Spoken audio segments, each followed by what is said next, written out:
Yo, what's good? It's the boy Did the Views, and in case you haven't seen the Summit War saga, which consists of the Amazon Lily arc, the Impel Down arc, and the Marineford arc, then heavy spoilers, you have been warned. My gosh, there's a lot more to like with this arc slash saga than the previous ones, and yeah, if we're talking about sagas, this has got to be my favorite One Piece saga out of all of them so far. So according to Wikipedia, the Summit arc actually began with the Sabodi arc, but I consider that to be separate from the War Summit. The War Summit for me really begins with Amazon Lily. So let's talk about the good of this arc. It was a needed arc and a really nice contrast compared to the really dramatic end of the Straw Hats all going their separate ways. And it began with Luffy being in this jungle all alone, and it really made you realize immediately that Luffy is useless without his crewmates. I never realized how Luffy needed his crewmates more than they needed him, and we really do dive deep into Luffy as a person in this arc. Luffy's always this dude who just gets himself into all this chaotic stuff and drama, but for the first time we truly get to dive more into Luffy's heart in this saga. But Amazon Lily, it's pretty nice. It's a nice arc. I like all the characters. I like how short it is as well. It doesn't overstay its welcome. Of course, the main focus of this arc is Bora Hancock, and she's a pretty damn ruthless warlord. Because of her beauty on the outside, you think that she would probably have a heart of gold, but I think there was a cat or a dog that was walking when she was arriving at her island, and she kicked the poor beast flying into the air, and I was like, my gosh, this lady is a maniac. Bora Hancock has this dislike towards men, particularly toxic masculinity. She's very put off by them, and that's why she has her entire island of only women. But Luffy comes into the mix and everything changes. At first, she treats him like every other man, but Luffy isn't quite like every other man. He isn't so infatuated with her, and so he isn't flustered when he's around her. He's able to be very upfront and honest about how he truly feels, and I feel like that's what really gets Bora Hancock into falling in love with the dude, especially seeing how Luffy isn't like all the other men and pirates that she's met in her past. I mean, seeing her backstory and how she was imprisoned and seeing all the dark stuff she's seen over the years, it's no wonder why she has a grudge against men. There's a moment where Bora Hancock gives Luffy a choice. You can get a boat and go find your friends, or you can tell me to undo the stone curse on her warrior sisters and let them live, but Luffy will have to remain on the island. And Luffy immediately agrees to just letting the sisters go, which shocks her and everyone else, and it shows Bora Hancock that, you know, Luffy's a nice guy and he's got a heart of gold. All the romantic scenes and gags with Luffy and Bora Hancock is so funny. I like how she sees him in this very romantic light, and she's just so damn mad over heels with him. I think it's the first time in the One Piece series where we actually see some sort of romance, but it's funny how Luffy doesn't seem to care about Bora Hancock in the way that she does for him. This arc was really funny. There was a lot of really funny gags with Luffy being naked in front of all the Amazon Lily girls, and they were just so confused by Luffy's body and him calling his privates the grand jewels. It was pretty damn funny. I was cracking up throughout that entire sequence, and I think we needed that because the next two arcs get a little bit serious. Impel Down arc is where things really start to get intense, but the thing I really liked about the Impel Down arc was Luffy is all alone. He's on a new mission. He has to save his bro from being executed. He doesn't have his crewmates, and he's in a prison full of really vicious pirates and criminals. And you see him working alongside some of his former enemies like Buggy the Clown, Mr. Free, and Crocodile. And it was this weird ragtag team of characters that I never in a million years would have expected to all work together, but here we are. This arc truly did redeem Buggy the Clown. It made him competent and he became really useful, and he was a true friend. He was a bit of a jerk to Luffy in the past, but I really liked how he was eventually willing to help Luffy, and that's all because of Bon Clay. Bon Clay, from the moment he sees Luffy in the prison, is so happy to see him, and their friendship is just so underrated, so lovely and so warm. It's possibly one of the sweetest friendships I've ever seen in the show, and Bon Clay throughout this entire arc is just an absolute G. He is a wonderful person to Luffy, a wonderful person. Even Luffy wasn't expecting his kindness and his usefulness. I mean, the dude had to freaking drag Luffy's body through the cold. He stayed up screaming Luffy to get better, and he even risked his own freedom just to get Luffy and the gang out of the prison. I mean, this dude is an honorary Straw Hat in my eyes. Along the way, Luffy meets other characters like Ivanka, who has possibly one of the wackiest character designs, but their power is very interesting, and I have a lot of theories regarding her and Crocodile. There was a scene in Impel Down when she and Crocodile came face to face, and judging from their conversation, it looks like the two of them have met in the past, and the way the Crocodile seemed really annoyed with her and the way Ivanka looked down on him shows us that she's known him since he was a kid. And I had this theory in my head. Was Crocodile originally a girl, but Ivanka turned him into a boy? Just the way she seemed so carefree and confident around him, like she knew a dark secret that the rest didn't. Even Crocodile was more or less begging her not to reveal that secret, and I think that is the secret. Crocodile was originally a woman. The only thing I didn't really like about this arc was the character with the poison fruit, and how he seemed to be the butt of the joke, no pun intended. Like, for a lot of scenes, he has this poison fruit that causes very bad bowels for him, and honestly I felt sorry for the dude, but people just kept making fun of him and picking on him for that. I didn't like that. It's definitely without a doubt the worst devil fruit power to obtain, and oh my gosh, ugh. Poor guy. Also, the whole fight between him and Luffy was good, but it did drag on for a bit. I think it could have been done in an episode, but they like to drag on these battles. But going back to the pro, I like the different floors of Impel Down. It's all very different. You have like a place where it's extremely hot, a place where it's extremely cold. As they said, it's like hell on earth. It's an awful place to live. It's an unnecessarily brutal prison. I mean, having the sea prison stones is enough to keep these guys down. Why do the Navy want to completely dehumanize these people? It's a little sickening, and it really shows us the dark side of the Navy, you know. On the outside, they are shown to be loyal and just and all that jazz. I mean, the stuff with Robin was one thing, but man. And this is where we come to the main arc, possibly the best arc in One Piece so far, Marineford. And it's pretty much the Avengers Infinity War of One Piece, where all these big characters who we've seen being teased in the past, these big dudes, these big shots, all come together at this one place. It's wild. Not only do you have Luffy and his previous enemies like Crocodile and Buggy the Clown, Mr. One, but you also have some of the Navy dudes and all the 7 warlords here,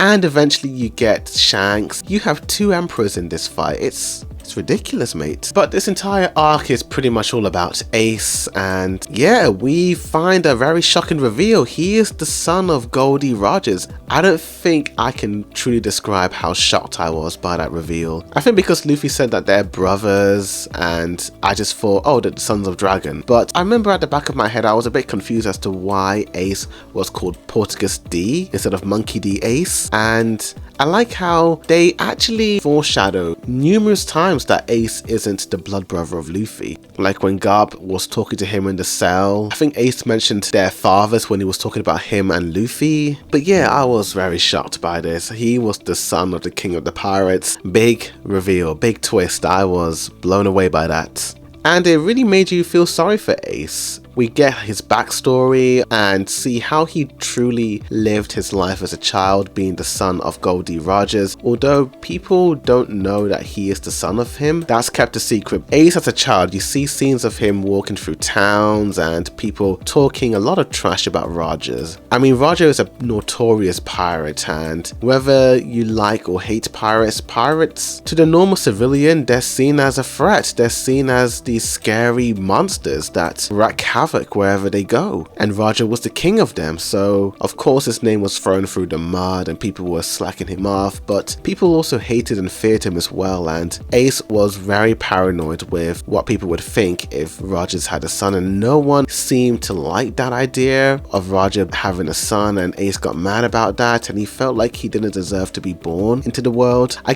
kind of understand why we had Ace's backstory after his death. Ace as a child, I'm not going to lie, is a pretty damn unlikable character, And I think for me, this is definitely without a doubt one of the more mixed to negatives I have with this arc is the arrangements of the flashback. I think the flashbacks should have been before his execution. But at the same time, I feel like people would have sort of struggled to like Ace. The dude was kind of a bully to Luffy to begin with. He literally walked away from him, he left him to die at some point. He didn't care about him. It was really Sabo that made Ace realize that he had to be a decent older brother to Luffy. The only person he liked was Sabo. That was his only friend, but apart from that, he didn't really care for anyone and he was very cold to any newbie. And Luffy was the annoying little brother that he had to take care of, and the whole dynamic between Luffy, Sabo and Ace reminded me of Anakin, Obi-Wan and Qui-Gon from the Phantom Menace. How Obi-Wan doesn't really like Anakin, or he doesn't seem to acknowledge him, but Qui-Gon is like, oh, Anakin's a good boy, you must take care of him, you must train him, and Obi-Wan only acknowledges Anakin after Qui-Gon dies and after Qui-Gon more or less begs him to look after him and he feels like he has to. It's kind of the same thing with Ace. Like, Ace had to step up as a big brother after Sabo's death, but I think you do see him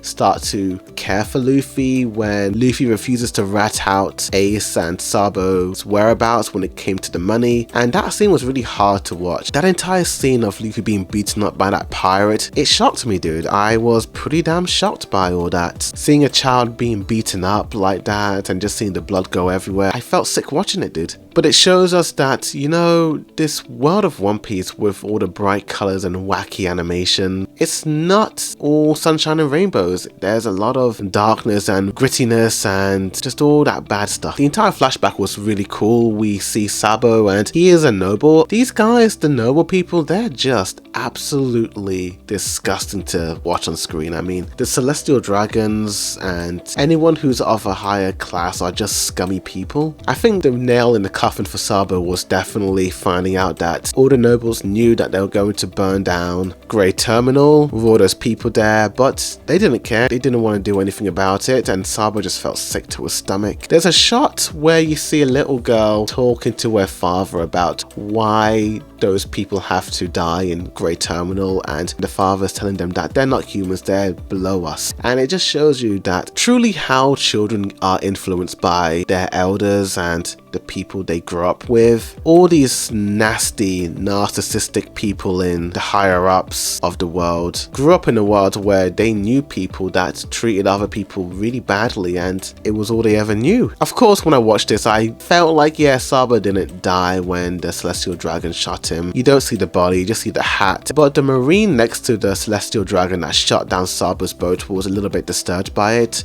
showing us that even the Marines who served them don't really agree with their doings. But I think the moments where Ace truly cares for Luffy is when sometime after Sabo dies, Luffy and Ace are training in the woods and he gets seriously injured, and then Ace starts to panic and he starts crying about it, realizing that he can't do everything on his own, that he needs other people to help him out. And it humbles Ace, and it truly was a key character defining moment for Ace, him learning to be humble and him wanting to be a better person and to be more kind, which sort of explains why he's so nice. Like in Alabasta, when Nami and Vivi were mentioning how nice and elegant he was compared to Luffy, when in the past it was more or less the opposite. But going back to the main battle of Marineford, it's just all chaos, it's just intense.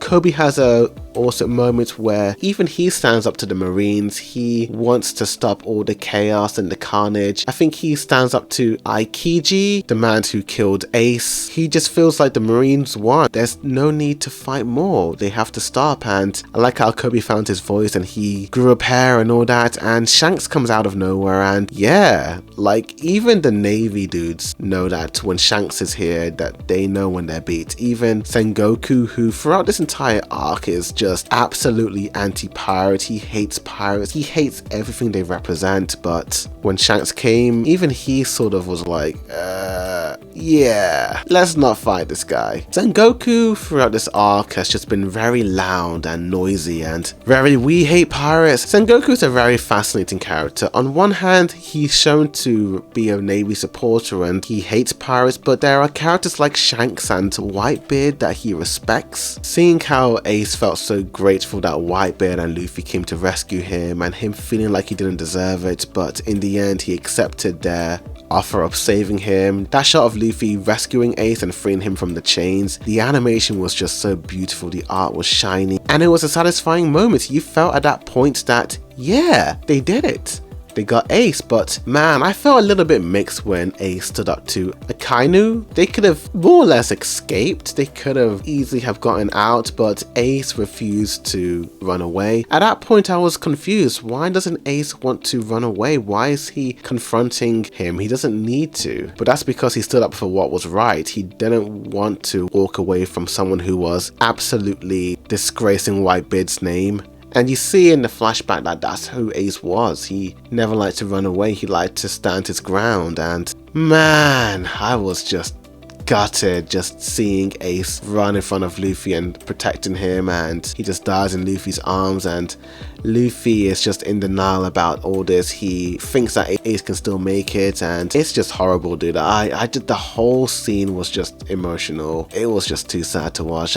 Even thinking about it now, it's possibly one of the saddest anime deaths I've ever seen. Oh boy, what a hard scene to watch. And I felt bad for Whitebeard and all the Whitebeard pirates. They just, damn. It all felt like it was all for nothing in the end. They lost so many people, but they did everything they could to protect Luffy. I like how Whitebeard lets his crewmates call him father, as they are all more or less abandoned by the people that were closest to them, and they felt like they never belonged anywhere. But you have that flashback of Whitebeard telling one of his crewmates that all he wanted was a family, and I like how he brought Ace under his wing. But after all that chaos, Blackbeard shows up, and my gosh, Blackbeard is a very ruthless character. Came here for one thing, and it was to steal Whitebeard's powers. Ruthless villain. I mean, this dude was on a ship with Whitebeard. He was a son to him and killed his own shipmate just to get a devil fruit power, and he did this all part of his plan to lure Ace to confront him, and then to take Ace to the government, and for Whitebeard to come and be killed, and for him to steal his power, or for him to be the emperor. My gosh,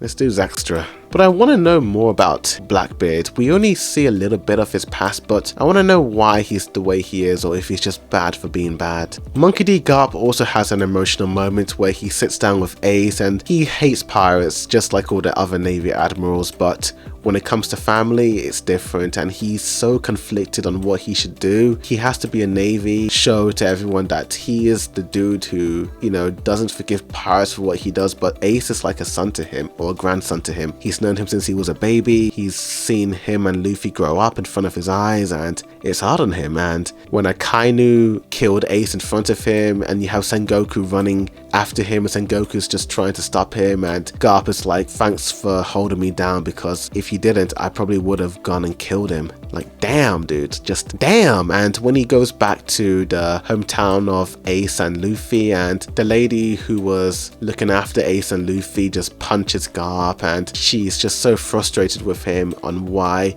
she had to raise him for things to turn out so horribly. Like, I felt bad for her, and Garp didn't fight back. He felt like he deserved it. And seeing all the villagers in Luffy's hometown all just being so sad with what happened to Ace, it was sad, you know. I actually felt bad for Garp. He must have felt like crap at that moment, and of course I felt bad for Luffy and how he was just distraught, and he felt like he couldn't do anything. He felt weak, but man, Jinbei was a real G in this moment. How he didn't let Luffy be on his own. He had to be by his side because he knew that Luffy had friends. Ace told him he met them in Alabasta, and he knew that Luffy had to go to his friends because they need him just as much as he needs them. The voice acting in this entire arc was phenomenal. Just so many emotional moments, and I was just so invested throughout. I like how all the Straw Hats come to this realization that Luffy has done so much for them, but what have they done for him? And they all feel like they have to all train hard. Zoro even puts aside his pride, and he begs Mihawk to train him because he's thinking about Luffy and he wants to be of service to him. Man, Luffy's got a bunch of good friends. You can't help but feel envious of that. So yeah, the Straw Hats are all training, they're doing their thing, and we're off to the new world. That's pretty much the entire arc. Some things I've noticed with this arc: the art style started to change in this arc. I noticed that Robin's skin started to get lighter, and Nami's face looked a bit different. A lot of the character design started to look very different to how they used to look in the previous arcs, and I think that's because they changed the main character designer. I did prefer the previous art style when it came to the way the faces were drawn, but knowing what One Piece is going to look like in the future, I am okay with it for now.